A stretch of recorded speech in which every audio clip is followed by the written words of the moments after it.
le vamos a dar la bienvenida a nuestro hermano, el maestro Rafael Castellón, para que demos inicio. Maestro Rafa, bendiciones, bienvenido.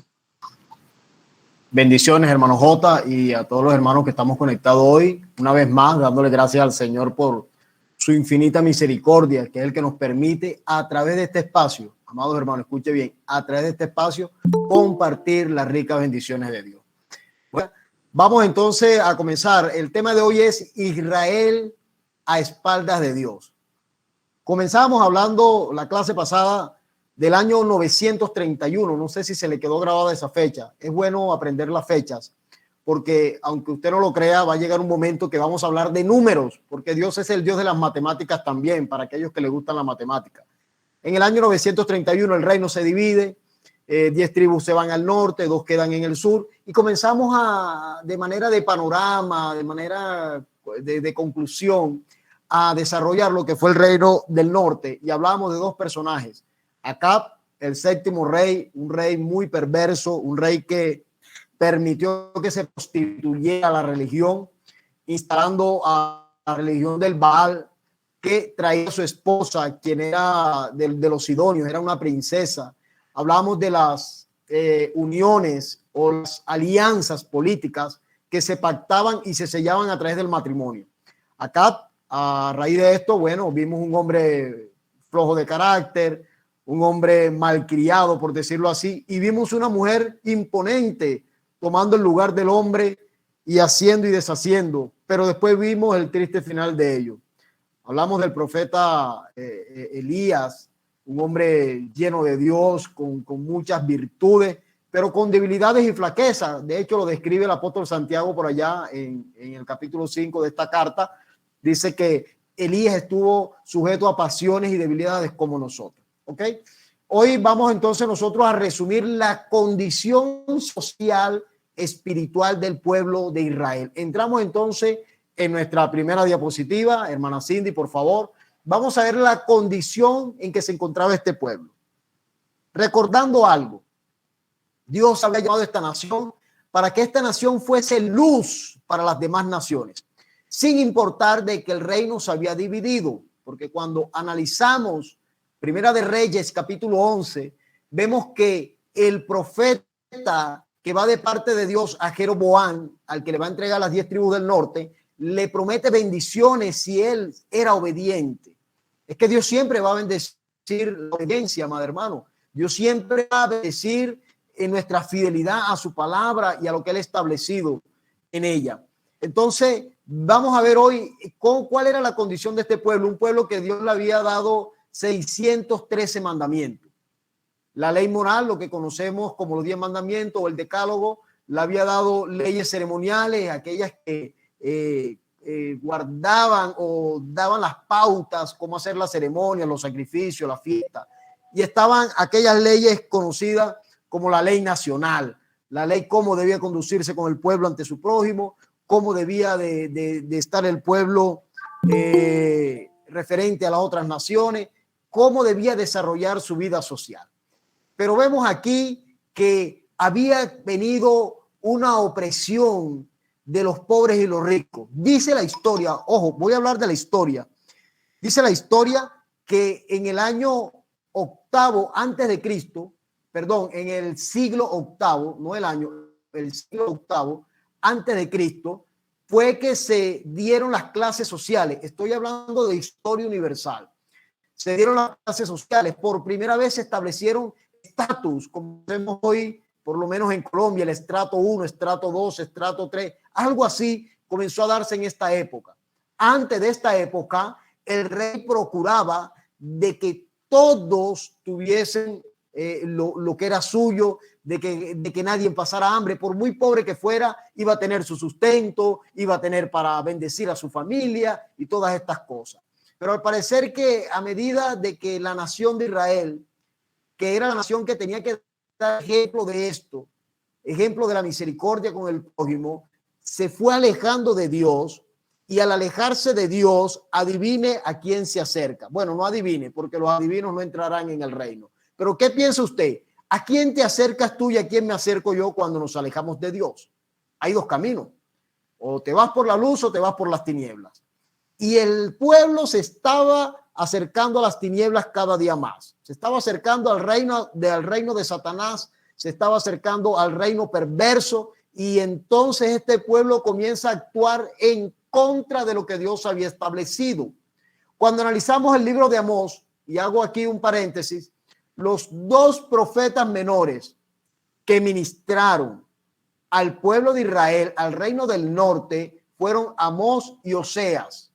Hablando de los profetas menores, Amós y Oseas. Los otros dos profetas fueron Elías y Eliseo. Pero cuando hablamos de profetas que plasmaron libros en la Biblia, que los dividimos en profetas mayores como Isaías, Jeremías, Ezequiel, Zacarías, Daniel, y profetas menores como Habacuc, Joel, Amós, Osea, Sofonía.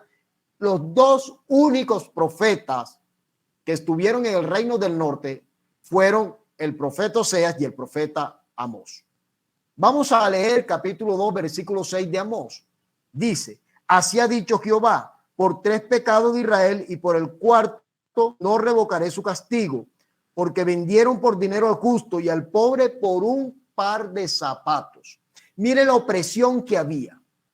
Miren que ellos venían pecando de tal manera, y Dios dice: ok, hasta la tercera vez se la aguanto, pero la cuarta vez es una manera ilustrativa de Dios hablar que el pecado estaba rebosando la copa, y que mira dónde llegaba, que a sus hermanos parece que los colocaban a trabajar y lo que le pagaban era un par de zapatillas.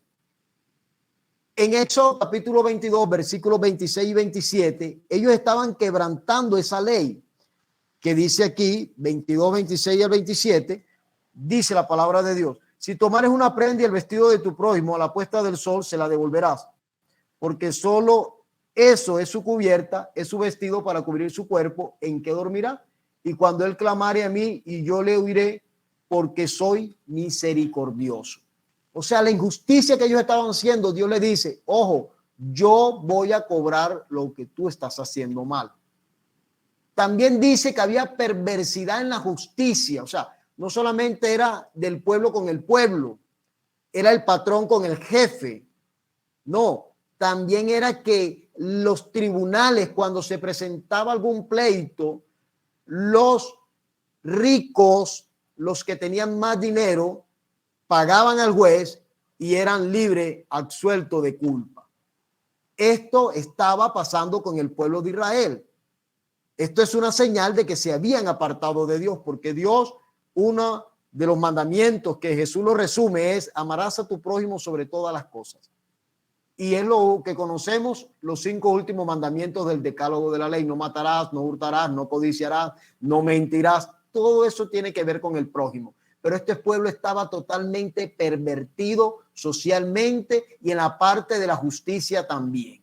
Podemos leer Amós, versículo 2, capítulo 2, versículo 7. Pisoteaban el polvo de la tierra las cabezas de los validados y tuercen el camino de los humildes. Torcían el camino de los humildes. 5:12 de Amós dice: porque yo sé de vuestras muchas rebeliones y de vuestros grandes pecados. Sé que afliges al justo y recibes con hecho, y en los tribunales hacéis perder su causa a los pobres. ¿Está sucediendo eso hoy en día? Si esto está sucediendo en el país donde tú vives, es porque estamos a espaldas de Dios. Muchas veces nosotros, escucha bien, muchas veces nosotros culpamos de la situación social, política y económica de los países a los gobernantes. Y en cierta parte ellos tienen culpa. Pero yo creo hoy, a través de esta palabra, que la mayor culpa es de la iglesia. El único ente que representa a Dios y que tiene el poder de transformar, de traer avivamiento a la tierra, de que las vidas cambien, es la iglesia. Y la iglesia somos nosotros. Pero la iglesia hoy ha caído en la corriente del mundo. Se le ha olvidado aquel texto de Romanos 12 cuando dice: renovado vuestro entendimiento para que entiendas cuál es la buena voluntad de Dios. Y la iglesia entonces se ha metido en la corriente. No estoy hablando de toda la iglesia, hablo de gran parte de la iglesia a nivel mundial. Se ha metido en la corriente política. porque ellos quieren transformar sus países tomando puestos políticos. Y no digo que sea malo. Lo malo es no hacerlo primero. Y lo primero es que nos manda la Biblia, y cita el apóstol San Pablo en Timoteo capítulo 2, dice: os ruego, os exhorto, os animo a que hagáis oraciones, peticiones y acciones de gracia por todos los hombres y por los gobernantes, para que podéis vivir quieta y reposadamente en la tierra.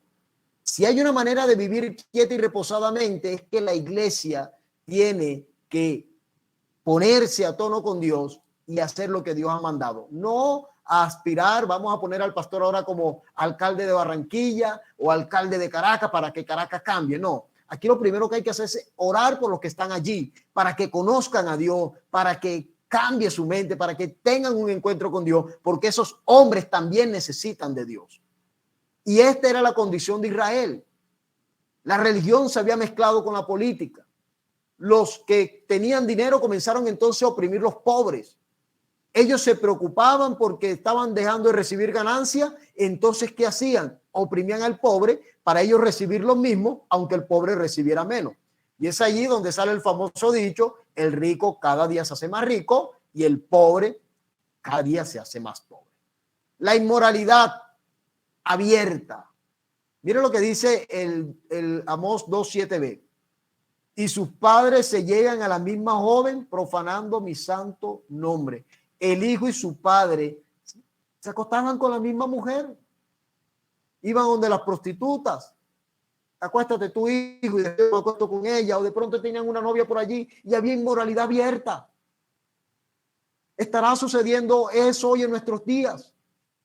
Si eso está sucediendo, quiere decir que Colombia, que Venezuela, que Chile, que Perú, que Argentina están a espaldas de Dios, como lo estaba este pueblo. Estaban a espaldas de Dios. Y si están a espaldas de Dios, ¿a quién están mirando y a quién están sirviendo? Ya usted lo sabe, yo también lo sé. Porque Dios es un Dios celoso. Dios es un Dios santo. Y muchas veces el país no es transformado. Muchas veces el país no es bendecido, muchas veces no hay avivamiento en los países, porque los primeros que le dan la espalda a la iglesia a Dios, es la iglesia. Son los primeros que le dan la espalda a Dios, la iglesia. Hermano, pero ¿cómo así? Si la iglesia se congrega, la iglesia predica la palabra, la iglesia enseña, la iglesia da clases por videollamada, la iglesia hace esto, la iglesia hace actividades evangelísticas, la iglesia hace actividades sociales. Eso está bien. Pero la iglesia, antes que hacer todo eso, tiene que vivir la palabra de Dios. Y vivir la palabra de Dios es que usted y yo tenemos que orar por los gobernantes, gústenos o no nos gusten. Estén con tu pensamiento, no estén con tu pensamiento, tenemos que orar por los gobernantes. Y lo primero que tenemos que pedir es que se conviertan a Dios, porque ellos necesitan de Dios. Lo primero que tenemos que pedir, que tengan un encuentro con Dios, y ahí de seguro Dios va a derramar sabiduría y estos hombres van a llevar al país a lo bueno. Pero no, vamos a orar por el presidente tal, Señor, llévatelo. Y si se levanta otro loco por ahí, entonces, Señor, ese es. No, hermano, el que esté de turno, hay que orar por ese hombre, guste o no te guste. No se trata de ideología, se trata de lo que Dios establece en su bendita palabra. El pueblo estaba a espalda de Dios. Y dice también que estaban en la idolatría, que este pueblo no solamente tenía altares de otros dioses, sino que en el mismo templo que ellos habían hecho para Dios, adoraban a Baal. Se prostituían espiritualmente también.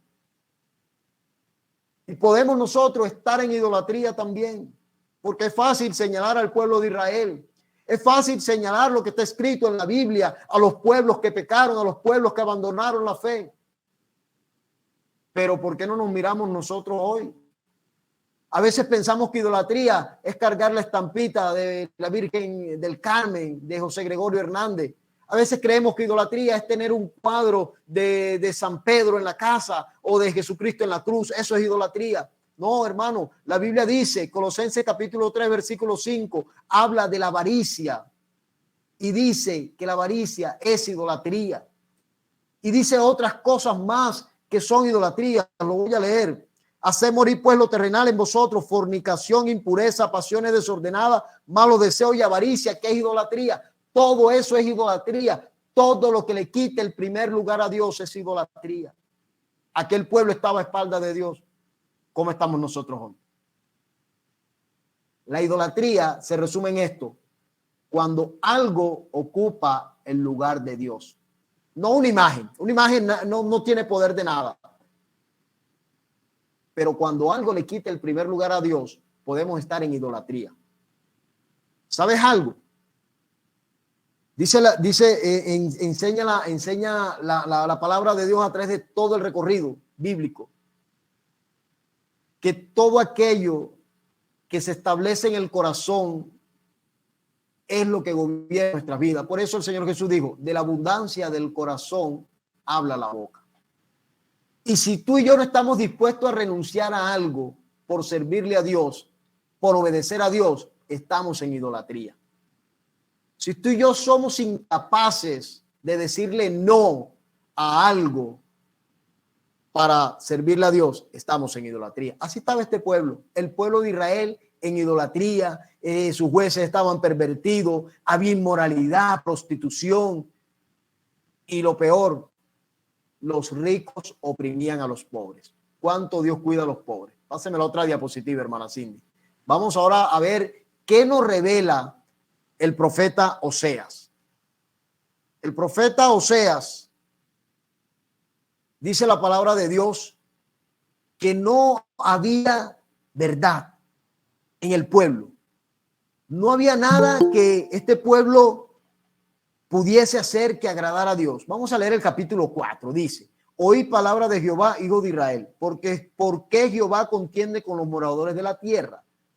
Mire lo que dice: porque no hay verdad, no hay misericordia, no hay conocimiento de Dios. Cuando habla la palabra verdad en hebreo, esta palabra significa lealtad. Lealtad y misericordia en todo momento, en todas circunstancias. No había misericordia, no había compasión, no había una mano amiga que ayudara al prójimo. No, al contrario, ellos querían comerse los unos a los otros. Ellos querían reventar al pobre, y el pobre en su resistencia, en su rabia, en su impotencia, pues también quería reventar al rico, porque no se iba a quedar de manos cruzadas. Entonces me imagino que comenzaba a robar para poder sostener a su familia. Y entonces comenzó la decadencia social. Pero mire lo que sí había: perjurar, mentir, matar, hurtar, adulterar y homicidios. Ese era lo que había.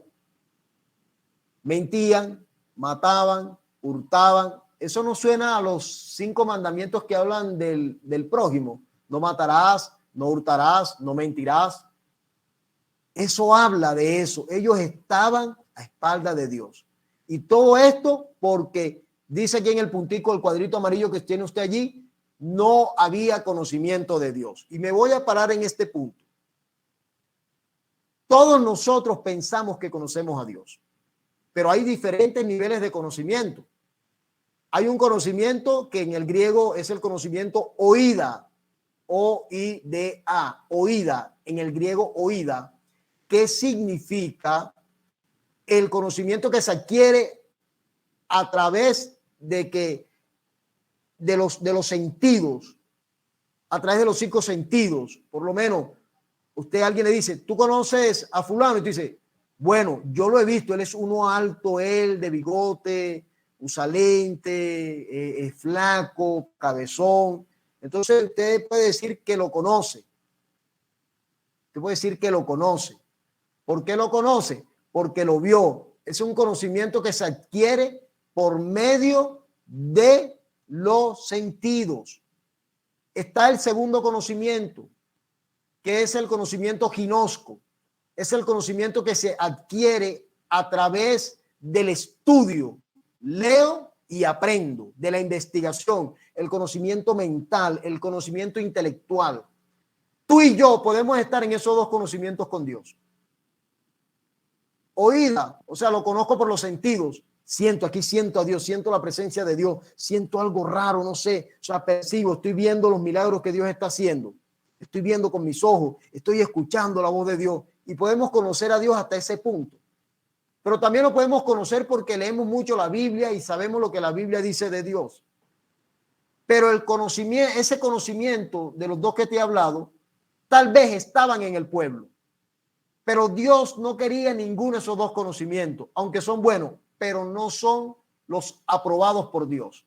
El conocimiento aprobado por Dios que habla la Biblia en el Nuevo Testamento es la paresia, el griego, paresia. ¿Qué significa paresia? Es el conocimiento experimental.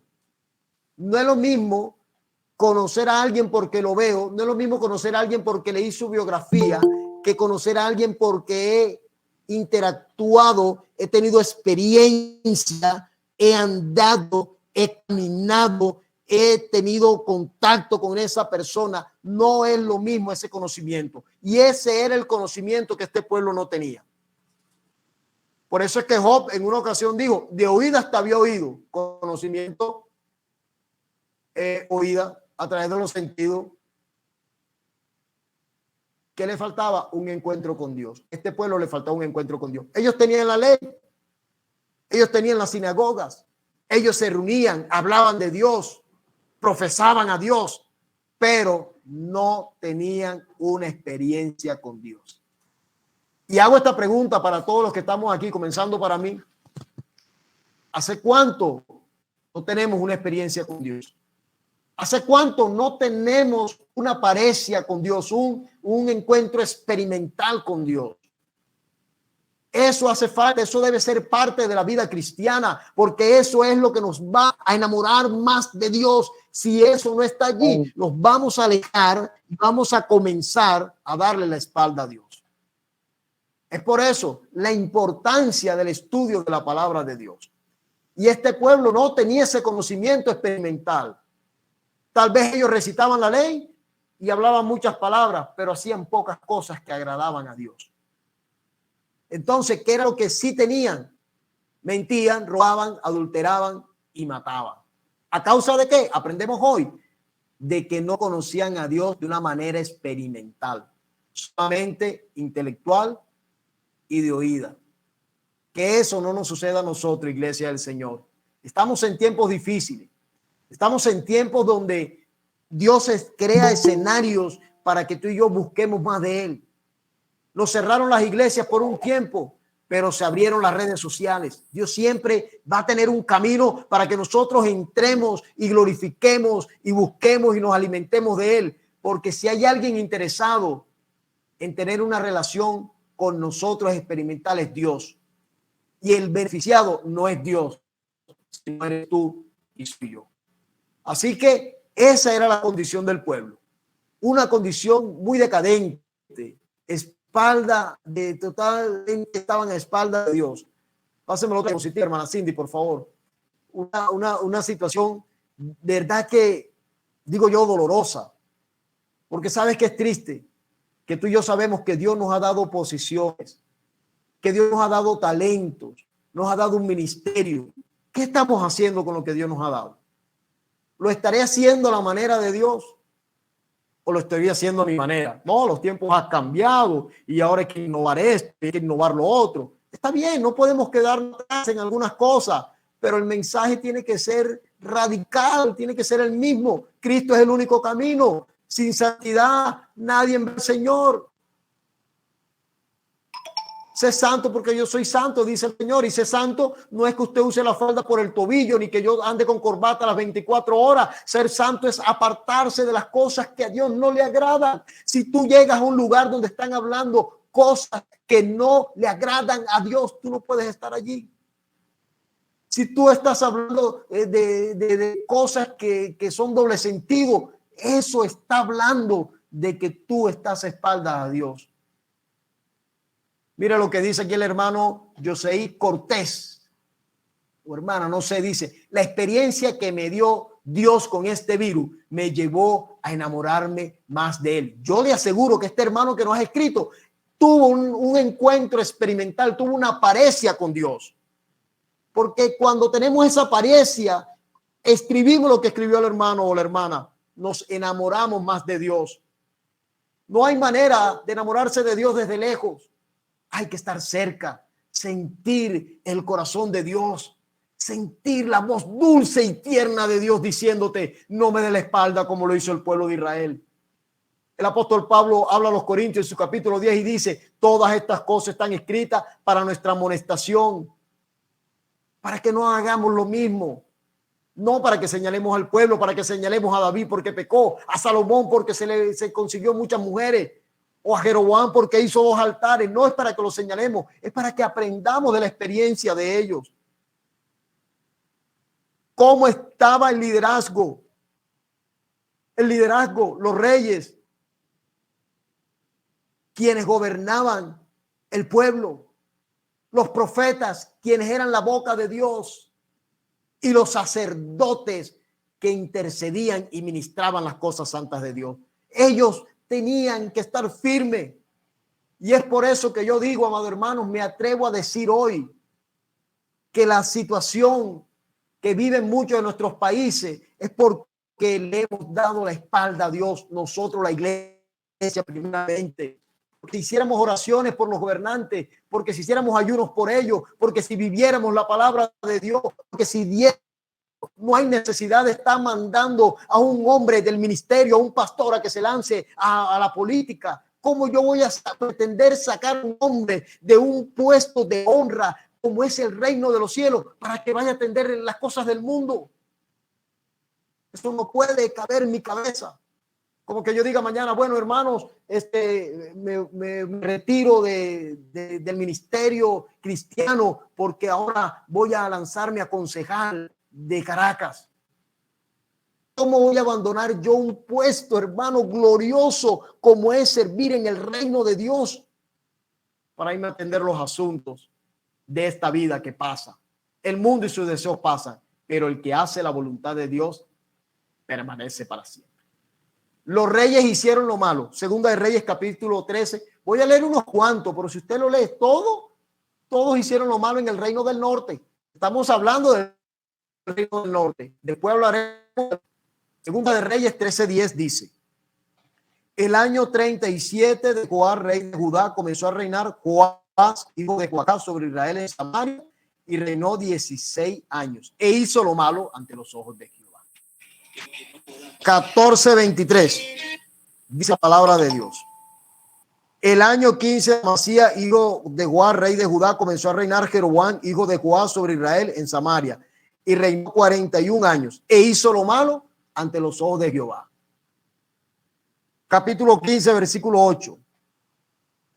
En el año 38 de Azarías, rey de Judá, reinó Zacarías. Versículo 9. E hizo lo malo ante los ojos de Jehová. Y siga leyendo usted por allí. Todos los reyes hicieron lo malo ante los ojos de Dios. ¿A causa de qué? Vamos a ver.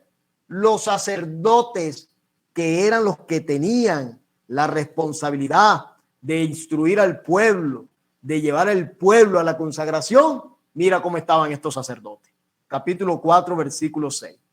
Mi pueblo fue destruido porque le faltó conocimiento. Por cuanto desechaste el conocimiento, yo te echaré del sacerdocio, y porque olvidaste la ley de tu Dios, también yo me olvidaré de tus hijos. El pueblo pereció por falta de conocimiento. Los sacerdotes estaban llamados a enseñar al pueblo en las cosas santas de Dios, y no solamente de una manera intelectual, sino procurar llevarlo a una manera experimental.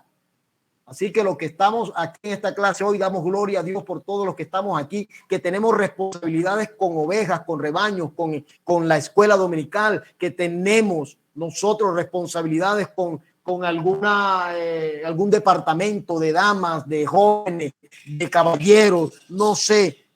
Debemos de procurar de llevar esas ovejas a un conocimiento experimental.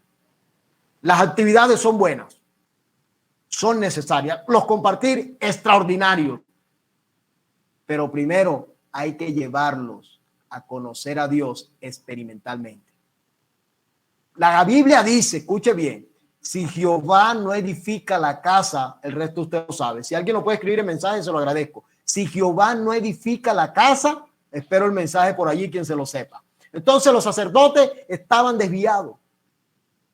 Estaban dedicándose más bien al lucrarse del ministerio, como pasa hoy con muchos ministros, con muchos hermanos que sirven al Señor. Comenzaron bien, pero ahorita están pendientes de lucrarse del ministerio y no están pendientes de alimentar al rebaño, porque saben que si confrontan el pecado en la iglesia, la gente se le va a ir, los diezmos van a bajar, las ofrendas van a disminuir y entonces al líder le va a tocar trabajar todo. Ahí dice, en vano vela la guardia. Pero el que yo digo, hermano pastor, dice así: si Jehová no edifica la casa, en vano trabajan los edificadores. Y si Jehová no vela, en vano vela la guardia. Gracias, hermano José. Entonces los sacerdotes estaban desviados. Para reflexionar, la Biblia dice en Apocalipsis capítulo 1, segunda de Pedro 2:9, que Él nos hizo a nosotros reyes y sacerdotes. ¿Qué estamos haciendo con el lugar que Dios nos ha dado en el ministerio? ¿Qué estamos haciendo con lo que Dios ha puesto en nuestras manos? ¿Cómo estarán nuestras cuentas? Si Dios nos pidiera cuenta hoy, ¿qué cuenta le entregaríamos nosotros a Dios? Vamos a ver cómo estaban los profetas. Primera de Reyes 22:13. Dice así: Id y preguntad a Jehová por mi causa, por el pueblo y por todo Judá acerca de las palabras de este libro. 22:13. Estamos en el texto que hablábamos la vez pasada, donde llamaron al profeta que Acab iba a salir a la batalla y le dijeron a aquel profeta: vas a decir esto y esto, porque ya los demás profetas anunciaron la victoria para Acab. Y aquel profeta dijo: solamente la palabra que Dios coloque en mi boca, esa hablaré. Porque los profetas eran falsos. Ellos querían agradar a su rey, querían agradar al pueblo. Primera de Reyes 22, yo estaba leyendo la Segunda de Reyes. Primera de Reyes 22, versículos 13 y 14. Este mismo es. Y el mensajero que había ido a llamar a Micaías, que era el profeta de Dios, le habló diciendo: he aquí que las palabras de los profetas a una voz anuncian al rey cosas buenas. Sea ahora tu palabra conforme a la palabra de algunos de ellos y anuncia también buen éxito. Porque queremos escuchar lo bueno. ¿Quién quiere levantarse a las 7 de la mañana, planchar su ropa, desayunar corriendo, ir a la iglesia para que lo exhorten, para que lo corrijan? Humanamente nadie, hermano. Sí, oye, yo vine fue a recibir una palabra profética que Dios me iba a prosperar hoy. No es que el pastor me cayera a palo. No, no es el pastor, es la palabra. Yo vine a buscar una palabra hoy de bendición, que Dios me va a abrir las puertas y qué tal. Entonces, tenemos que escuchar la voz de Dios. La Biblia dice que la palabra es útil para enseñar, para redarguir, para exhortar, para amonestar. No mires a tu pastor, a tu maestro. Mira a Dios que está hablando a través de él, si te está citando la palabra. Y es la palabra que ha venido hoy. Aquel pueblo estaba a espaldas a Dios. Sus reyes, sus sacerdotes, sus profetas, las tres líneas conformadas por Dios. Reyes instalados por Dios, porque era establecido por Dios ese orden.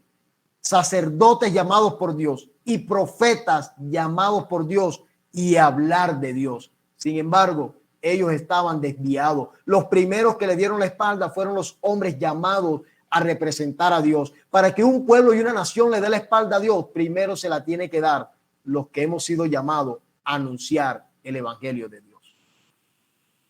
¿Qué tal si usted se imagina por un momento toda la calle donde usted vive sea evangelizada y todos sean cristianos? ¿Cómo cree usted que vivirá esa calle? Imagínese ahora el barrio. Y si cada uno conquista su calle, se va a conquistar el barrio. Y si cada calle conquista los barrios y entonces el otro barrio, conquistamos la ciudad. Y si cada uno conquista las ciudades, conquistamos el país. pero necesitamos nosotros primero darle el frente a Dios. Ya está bueno de estar de espaldas a Dios. Dios nos ha llamado a representarle. Este pueblo le viene una tragedia grande para la próxima clase, y era que iba a desaparecer a causa de su rebeldía, a causa de que le dieron la espalda a Dios. Todos sus reyes fueron malos, 19 reyes, no se halló ni uno bueno. Todos hicieron lo malo delante de Dios. Sus sacerdotes se dedicaron a los negocios, a lucrarse con las ofrendas y dejaron de enseñar al pueblo. Y por eso Dios dice, mi pueblo pereció por falta de conocimiento. Y por cuanto tú, le dice a los sacerdotes, desechaste el conocimiento, yo te desecharé del sacerdocio. Así que hasta la actitud con que estamos en esta clase debe de ser hoy filtrada. Si lo estoy recibiendo la palabra de Dios hoy con mansedumbre, con un espíritu enseñable. Tal vez hay cosas que no vas a entender de lo que hemos hablado. Tal vez hay cosas que no te parecen. Órale al Señor y que Dios te aclare. Yo soy un hombre y me puedo equivocar, pero lo que ha sido hablado por aquí, por la palabra de Dios y bien interpretado, eso es lo que Dios dijo y punto. Si hablé algo de más, bueno, eso puede entrar en tela de juicio, pero la palabra de Dios no. Los profetas tenían que hablar de Dios. ¿Qué estamos hablando hoy en nuestras congregaciones? Charlas motivacionales. Vamos a hacer esto y lo otro para que no se vayan los viejos, esto para que no se vayan los jóvenes, esto para que no se vayan. No, hermano. No es tener una iglesia llena, es tener una iglesia de ovejas convertidas a Dios. Porque podemos asistir mucho a la iglesia, podemos aprender mucha Biblia, pero podemos estar a espalda a Dios. Aquel pueblo conocía la palabra, pero no conocía al Dios de la palabra. Que el Señor te bendiga grandemente.